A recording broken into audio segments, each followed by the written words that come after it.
आफ्नो अधिकारका लागि 2064 सालमा उमावादीको नेतृत्वमा महिलाहरूले सिंहदरबार गेटमै ऐतिहासिक अर्धनग्न प्रदर्शन गरे। 48 दिन लामो आन्दोलनपछि बल्ल आमाको नामबाट नागरिकता दिने, अपमानजनक थर हटाउने र समुदायलाई यौन शोषण मुक्त घोषणा गर्ने ऐतिहासिक सहमति भयो।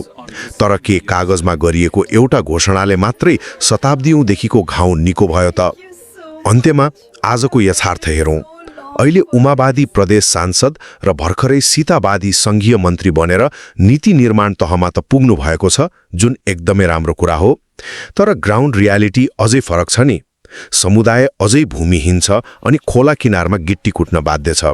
2077 सालमा सुर्खेतमा भएको आन्दोलनपछिका पुनर्स्थापना सम्झौताहरू अझै पनि अलपत्र छन्।